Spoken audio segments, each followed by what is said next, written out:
Yo, yo, yo, what's that word? We is officially on our first docu-series called The Great White Hope. I hope y'all enjoy this. With episode 1, we're going to focus on the legendary battle between the late, great Jack Johnson versus the late, great James Jim Jeffries. So in the summer of 1910, America stopped to witness a war, not just of fist, but race, pride, and culture. This wasn't just a boxing match. It was coined as the fight of the century and gave birth to the Great White Hope. Now, the definition of the Great White Hope is a Caucasian American who is expected to be successful and bring honor to historically white groups and industries dominated by non-white individuals. The term was first used by journalist Jack London in a reference to any white boxer who could challenge and beat the world's heavyweight champion Jack Johnson and restore the pride of the white race. So first, we're going to get into information about the late great Jack Johnson. Jack Johnson was born on March 31st, 1878 in Galveston, Texas, to Henry and Tina Johnson, both who were former slaves. Galveston provided an environment unique to African Americans during the 1890s Jim Crow era. It was the first U.S. city to officially celebrate Juneteenth as an official holiday. The last city that freed their slaves, the Emancipation Proclamation, but in addition to the Union General, that being the last city that he came to in order to free the slaves. It also was unique because it had a large African American population due to it being one of the largest transatlantic slave trade port cities. So Jack dropped out of school in the 5th grade, and like his 9 other siblings, was expected to contribute to work. His main jobs during his youth were as a dock worker and exercising horses. It was through his experiences at the docks in which he first got introduced to sparring and boxing in general. They also allowed him to travel across the country from Texas to New York City, where he moved in with a former welterweight fighter that helped him farther his boxing journey. It was on February 25th, 1901, Jack was arrested for public prize fighting, which was illegal in Texas. He was actually fighting against a well-known light heavyweight at the time, excuse me if I'm botching his name, Joe Chwainewski. Joe Chwainewski actually knocked out Jack Johnson in the 3rd round. Both of them ended up getting arrested. The bail was extremely high. I believe it was $5,000.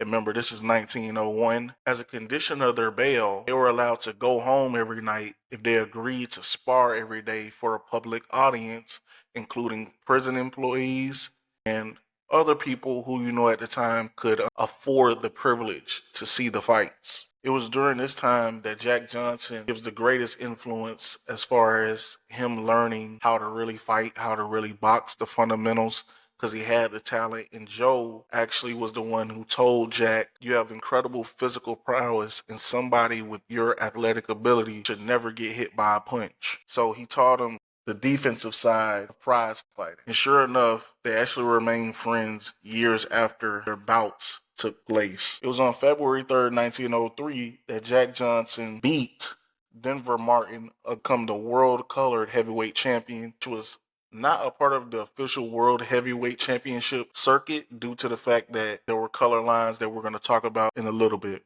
He went on a years-long call-out of the official world heavyweight champion, which was Tommy Burns, for a chance at the world's official heavyweight championship. It should be noted that Jack faced racial barriers during and before this time, as many white fighters, well, all of them, ducked and refused to fight him in general. Before he would accept the bout, Tommy Burns would only accept it if he got a $30,000 purse. On December 26, 1908, Jack beat Tommy Burns in Sydney, Australia, to become the first black man to win the world's heavyweight champion. Now, he wasn't the first black man to win a championship, but obviously the heavyweight division is the glamour division in boxing, especially at these times when you have what a lot of people consider the deepest division as far as having the greatest amount of the greatest boxers of all time. And Tommy Burns was not the only white fighter to duck Jack Johnson. To continue to enforce the color barrier, former champion John L. Sullivan stated he held too much prestige to fight a black man. Former champions including James Corbett and James Jeffries, who we're going to talk about a little bit later, also strictly enforced the unwritten rule until Jack winning the World's Heavyweight Championship changed the leverage point on who could fight for it. Before we get to the fight, let me highlight why Jack Johnson's maverick lifestyle made him the most famous African American in the world for the 1900s first 2 decades. His actions were considered outrageous for a colored man at the time, and they all came from three main principles as far as the way he lived his life. The first was his unapologetic behavior and refusal to conform to societal standards of the time. Jack Johnson grew up in the area of 12th Ward, Galveston, which was mixed race, but everyone had the same financial class. Everyone lived in extreme poverty. Jack Johnson discovered there was no difference between men besides their skin color as a youth, as he often befriended and created memories with his white counterparts, including going over their house, eating cookies, and playing hide and go seek. And he would only know true racism for when he became an adult and left Galveston. Jack was considered arrogant and trash talk, outspoken about his prowess as a fighter, and didn't submit to the expected humbleness and lower class thought process of whites that was a universal expectation. Second was his flashy and lavish lifestyle. He frequently purchased the finest sports cars and even raced against champions in that field at the time. He also frequently walked the streets with his pet leopard while sipping champagne and flashing his 1,000-watt smile with a wall-to-wall gold teeth. His biggest display of wealth was the purchase and success of desegregated nightclubs in multiple states, which was illegal at the time. This is going to lead us to his third main principle, which was third but not finally, the preference to only publicly marry white women. Not only did it anger both white and black cultures, but it directly challenged the hierarchy of the racial divide in America, especially the American South. He claimed to have had black brides, but all had treated him unjustly, and he would live his life without apologizing for his personal preferences, which was an extremely dangerous stance, taking into account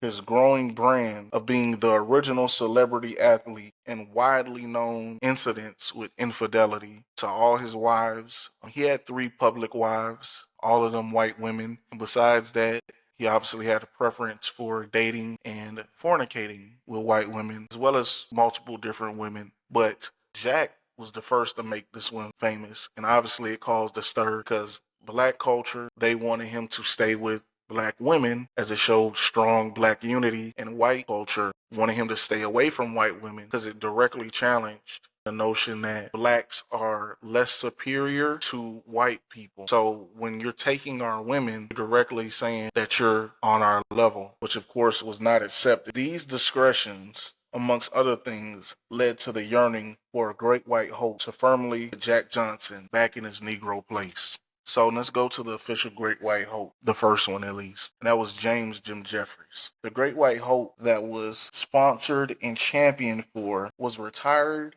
and undefeated former heavyweight champion James Jim Jeffries. James Jeffries, born on April 15th, 1875 in Carroll, Ohio. After moving to Los Angeles at the age of 7, he boxed in the amateur into going professional at the age of 20. During his amateur career, he also worked as a Boilermaker, which would not only become an official nickname of his, the Boilermaker, helped to define him as a fighter. He was known for having a powerful and athletic build at 6'1" and 225 pounds in his prime, using a crouching crab technique and superhuman stamina that allowed him to absorb massive amounts of damage. And when his opponents began to break down with fatigue, allowed him to stage epic comebacks. It also allowed him to retire undefeated. He had greats on his resume: Peter Jackson, Mexican Pete Everett, Tom Sharkey, in 2 amazing battles, heavyweight contender Gus Raloom, and the legendary Bob Fitzsimmons.